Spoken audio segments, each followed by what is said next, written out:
말씀은 디모데후서 4장 2절 말씀입니다.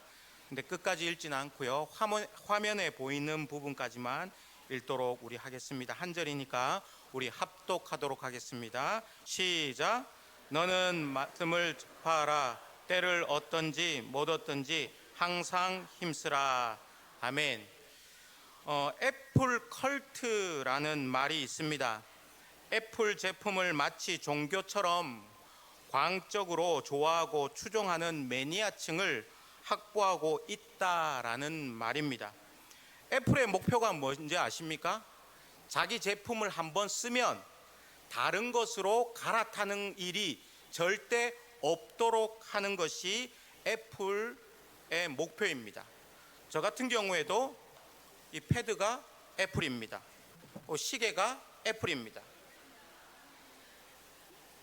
핸드폰도 애플입니다.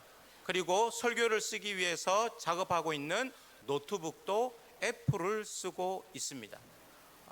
저는 딱 맞더라고요. 이러한 애플의 마케팅 전략을 에반겔리즘이라고 부릅니다. 우리가 교회에서 흔히 전도라고 번역하는 단어입니다. 마치 종교처럼 퍼져나가 추종자를 만든다라는 의미를 가지고 있습니다. 또 다른 애플의 추종자를 만드는 사람을 에반겔리스트라고 합니다. 애플 써보니까 너무 좋아. 애플 써보니까 너무 좋아. 이번에 애플 핸드폰이 새로 나왔어. 오늘 아침에도 어떤 집사님이 저한테 자랑하던데, 자기 최신 거 샀다고 자랑하던데, 너무 좋아. 그러니까 한번 써봐. 에반겔리스트입니다. 본래는 종교를 전도하는 사람, 복음을 전하는 사람이 에반겔리스트이죠. 전도자입니다. 이 에반겔리즘이 오늘 말씀의 핵심입니다. 전도가 오늘 말씀의 핵심이에요. 전도의 핵심이 되는 것은 교회, 건물, 재정적인 크기, 이것이 아니라 전도의 핵심 되는 것은 바로 말씀입니다. 왜냐하면 말씀이 곧 누구이기 때문에요? 예수 그리스도이기 때문입니다. 그런데 이 말씀을 전달하는 전달자가 반드시 필요합니다. 성경은 이 전달자를 누구라고 지칭하고 있냐면 제자라고 지칭하고 있습니다. 제가 여기서 질문 하나 드려보겠습니다. 여기 계신 우리 성도님들은 예수 그리스도의 제자입니까? 아멘. 우리 모두는 예수님의 제자입니다. 그렇다면 이 제자의 의미가 무엇일까요? 제자란 선생에게 무엇인가를 배우는 사람입니다.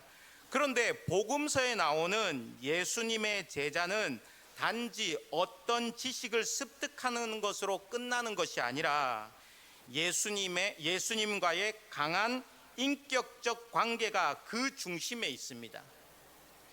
예수님을 믿고 따르고 함께 생활하는 가운데에 전인격적인 교육을 받는 자가 바로 제자입니다. 따라서 예수님의 제자는 단지 무엇을 배우는 학생이 아니라 예수님을 온전히 따르는 자라고 할 수가 있습니다. 이런 점에서 한자로 표현된 제자는 아우제자를 씁니다. 아우제자를 쓴다는 말은 형과 동생이 같은 밥을 먹고 뒹굴고 같이 자고 같은 부모 밑에서 자라면서 뭔가를 끈끈하게 공유한다는 의미가 있잖아요. 그 제자의 제자가 아우제자를 씁니다.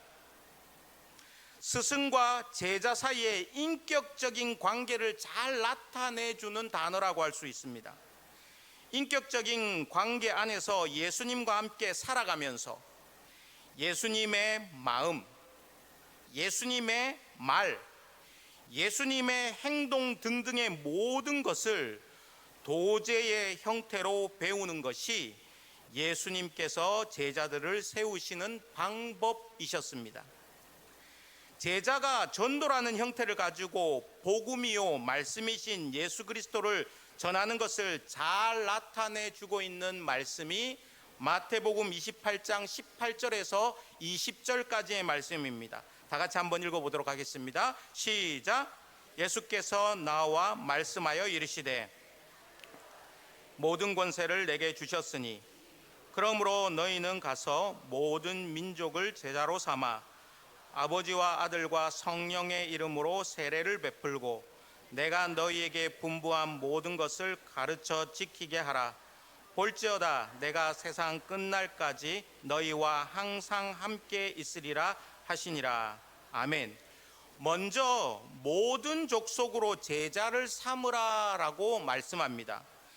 이것은 먼저 교회에 속한 예수님의 제자 된 자들이 세상에 나아가 삶의 전도의 삶을 통하여서 불신자들을 믿음 안으로, 교회 안으로 불러들이는 과정이라고 할 수가 있습니다.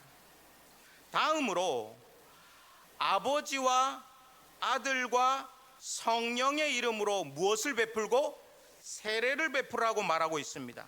이것은 신앙 공동체 안에서 성장한다라는 의미를 가지고 있습니다. 전도된 초신자들을 성도로 양육하는 교육 사역입니다.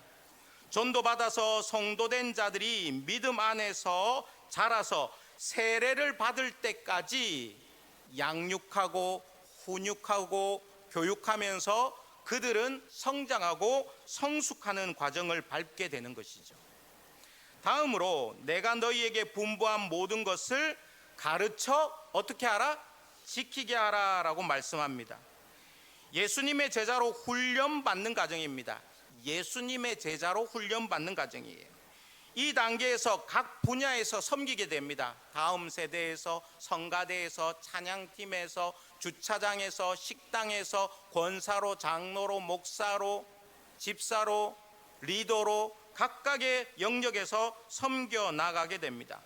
온전한 믿음 안에서 훈련되고 그리스도의 제자가 되는 과정을 밟게 됩니다.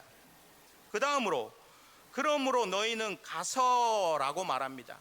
이제 가야 되는 거예요. 어디로? 교회 밖으로 나가는 것이죠. 하나님의 나라를 위해서 사역자로 보냄받는 과정입니다.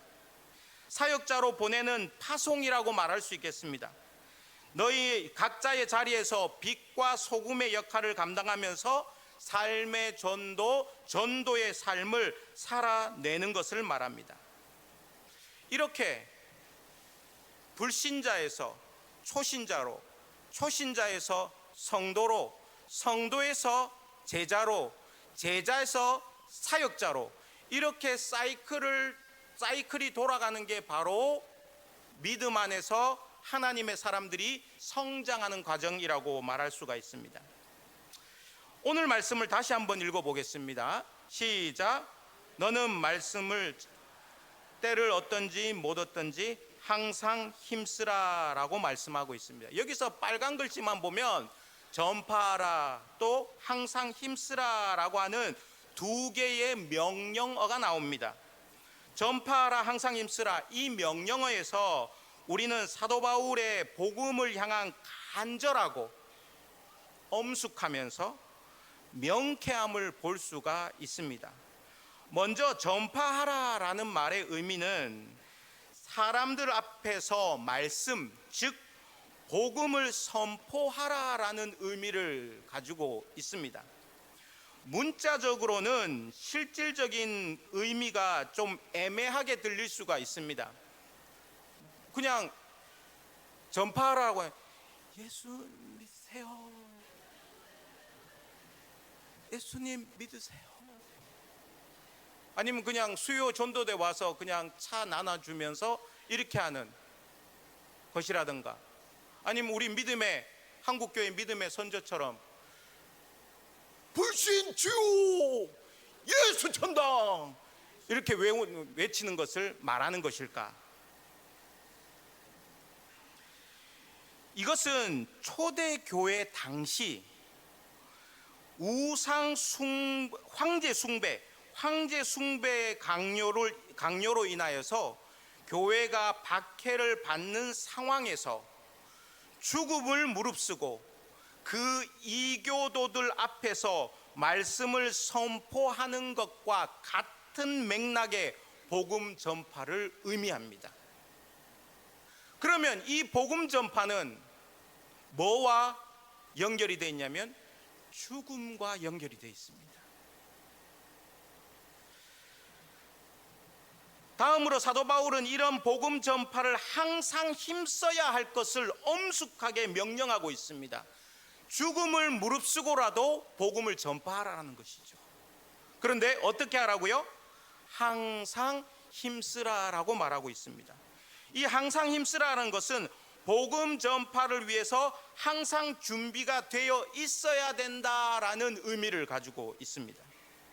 복음을 전하기 위해서 우리는 복음의 진실성을 알고 있어야 됩니다. 복음의 핵심이 무엇입니까? 성경에서 복음의 핵심, 복음의 정의는 단 한 가지입니다. 우리를 죄에서 구원하신 분은 오직 예수 그리스도 한 분밖에 없다는 것이죠. 이것이 복음입니다. 이것이 우리가 전해야 될 복음입니다. 이 복음의 진실성이 우리에게 있다는 것은 이미 복음의 준비성이 있다라는 것을 말합니다. 이 부분에 대해서, 이 명제에 대해서 우리를 구원하실 분은, 우리를 구원하신 분은 예수 그리스도 한 분밖에 없다라는 이것을 부정하실 분은 여기에 아무도 없을 것입니다. 이미 우리는 복음의 준비성이 되어 있습니다. 이것을 함축적으로 표현한 것이 복음의 준비성이 너희들이 되어 있느냐, 항상 힘쓰고 있느냐, 전파할 준비가 됐느냐, 그렇게 죽음을 무릅쓰고라도 전할 수 있느냐라고 하는 것을 어떻게 표현하고 있냐면 오늘 말씀 때를 얻든지 못 얻든지라고 표현하고 있습니다. 여기서 때를 얻는다라는 말은 헬라어로 유카이로스입니다. 유카이로스는 좋은 기회를 말합니다. 그렇죠. 복음을 전하다 보면 블레싱 데이를 위해서 믿지 않는 자를 우리가 설득하다 보면 좋은 때가 있을 수가 있습니다. 반대로 못 얻든지라는 아카이로스입니다. 이것은 기회가 없다라는 뜻입니다. 나쁜 기회라는 뜻입니다. 복음의 선포 행위는 유카이로스, 좋은 기회와 아카이로스, 나쁜 기회를 불문하고 항상 진실성과 준비성이 요구되는 행위라는 것입니다. 복음을 전하는 것이 그렇게 호락호락하지 않음을, 복음을 전하는 것이 그렇게 만만하지 않음을 우리는 신앙생활을 통하여서 또 전도를 통하여서 알고 있습니다. 오늘 말씀과 더불어서 한 가지 더 우리가 살펴볼 말씀이 에스겔서 2장 1절에서 5절 말씀인데요, 공동번역으로 한번 차근차근히 한번 읽어봅시다. 제가 교독하겠습니다. 제가 먼저 읽겠습니다.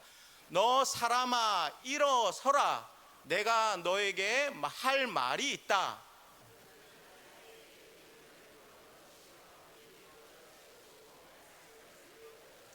너 사람아, 나에게 반항하는 역적의 무리 이스라엘 백성에게 내가 너를 보낸다. 그들은 조상 때부터 오늘까지 나를 거역하기만 하였다.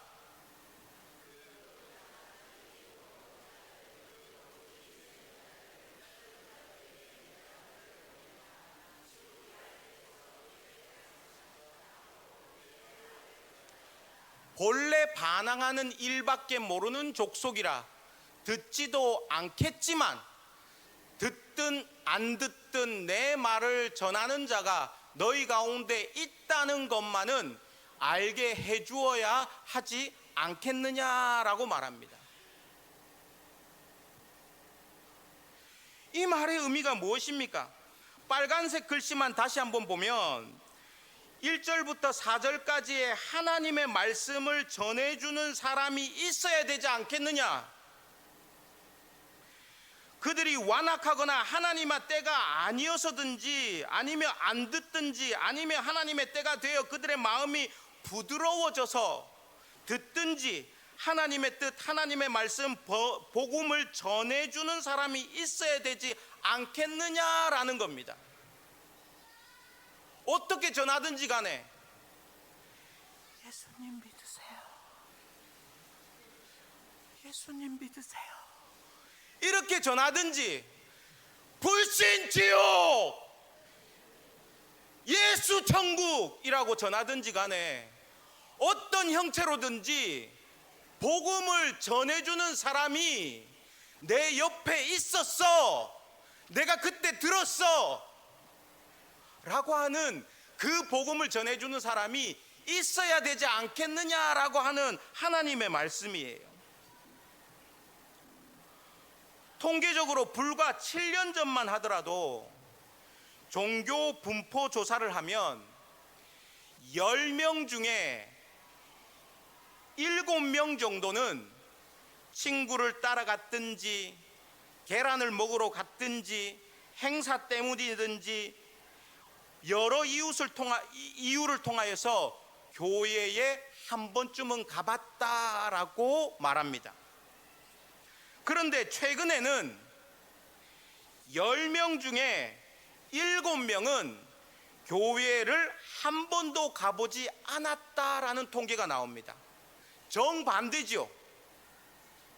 이 이야기를 다시 정리하면 7년 전 10명 중에 7명은 어릴 적 교회를 가봤던 기억이 있고 전도를 받아봤던 기억으로 그들은 언젠가는 교회를 찾을 가능성이 있는 반면에 최근 통계에 해당되는 10명 중에 7명은 어쩌면 평생 복음을 전해주는 옆에 사람이 아무도 없었기 때문에 그 7명은 교회에 한 번도 나오지 않을 가능성이 높은 사람들이라는 의미입니다.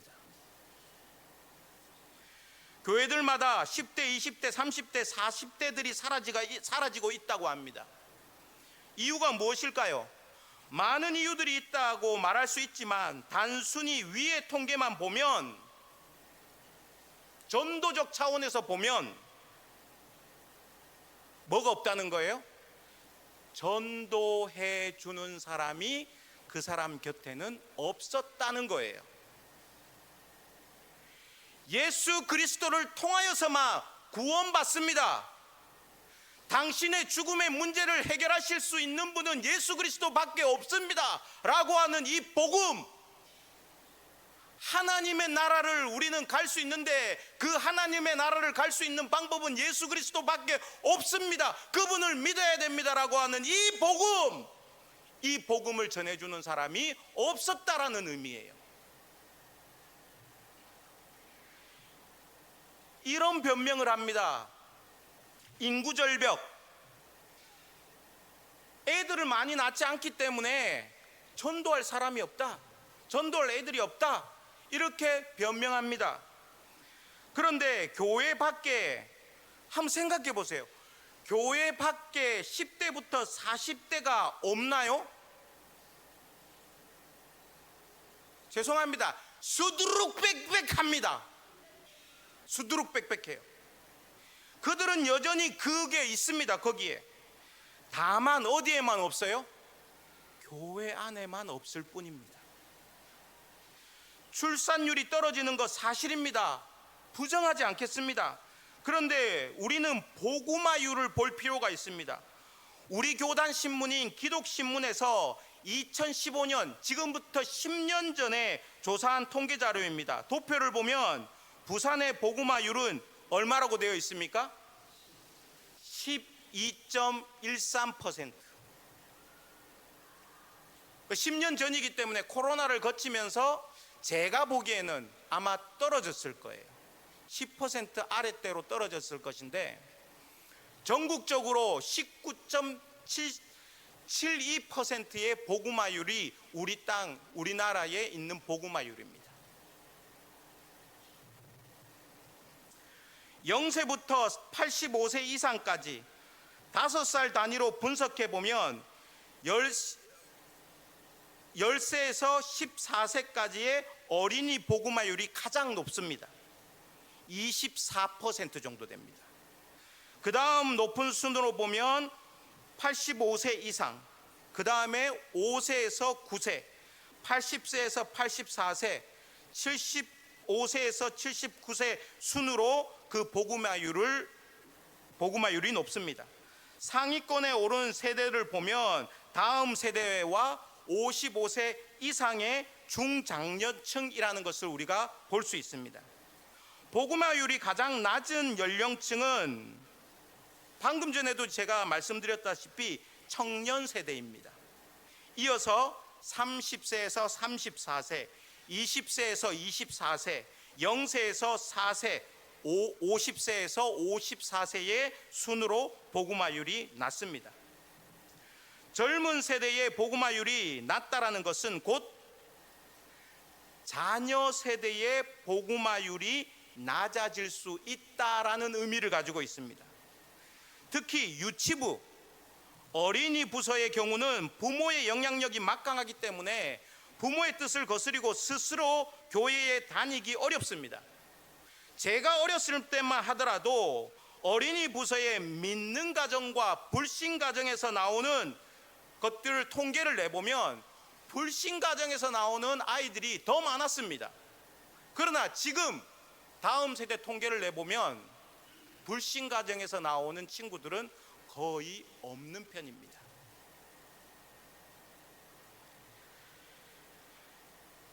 불신 가정에서 부모를 거스리고 스스로 교회에 나오는 친구들은 거의 없는 것을 볼 수 있습니다. 그래서 교회에서는 어린이를 위한 기독교 문화 운동을 만들어 주어야 합니다.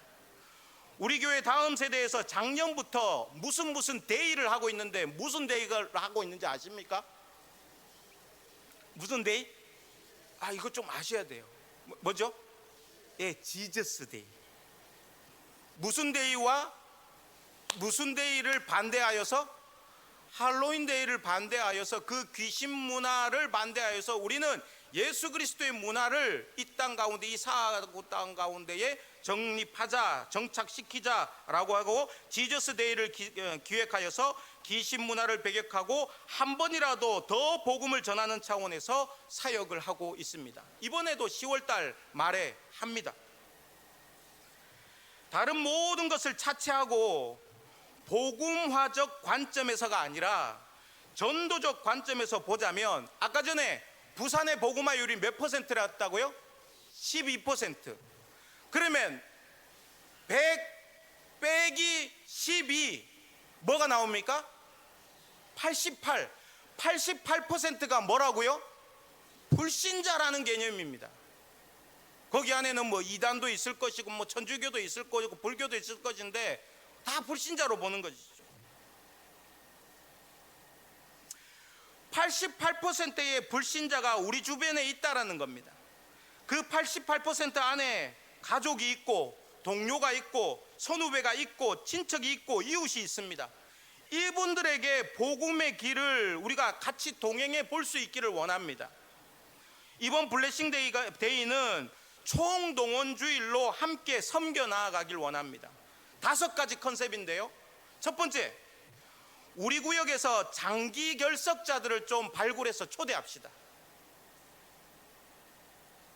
첫 번째가 뭐라고요? 장기 결석자. 두 번째는 지난 블레싱 데이 때 나오고 안 나오신 분들을 다시 초대합시다. 제 초청이죠. 세 번째는 사정이 있어서 격주나 한 달에 한 번 정도 예배 드리는 분이 있다면 그날은 다 같이 나오는 거예요. 휴가를 내고 하루 품삯을 줘서 다른 사람을 꽂아 놓는 한이 있더라도 그날은 다 나오는 거예요. 다. 네 번째로 우리 교회 적을 두고 있으나 타지에 있는 분들도 다 나오는 거예요. 서울에 있는 분들 다 데리고 미국 다 데리고 호주도 다 데리고 아프리카도 다 데리고 우리 교회 적만 두고 있으면 다 데리고.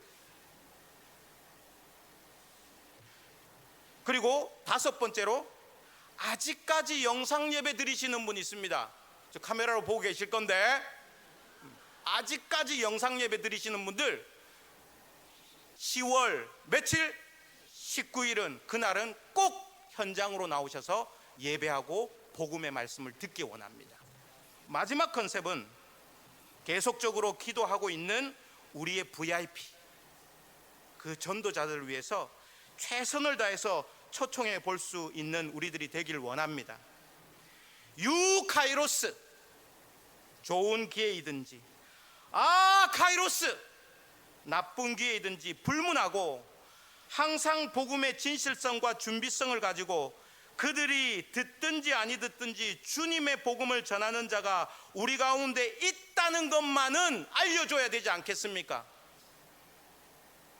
이런 복음의 노력을 통하여서 적어도 훗날 우리를 통해서 복음을 접했던 분들이 누군가와 대화할 때에 내가 그때 신평로교회 어떤 장로님을 통해서, 어떤 권사님을 통해서, 어떤 집사님을 통해서 교회에 가봤어. 그분 아니었으면 어쩔 뻔했어.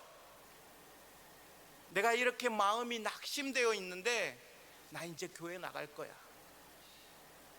그렇게 회자가 된다면 얼마나 좋을까요? 그리고 그들이 제자가 되어서 다시 사역자로 세워져서 저 전도자의 사명을 다하며 살아가는 모습을 기대해 보며 이번 블레싱 데이를 준비하며 나아갈 수 있는 우리 모두가 될 수 있기를 원합니다.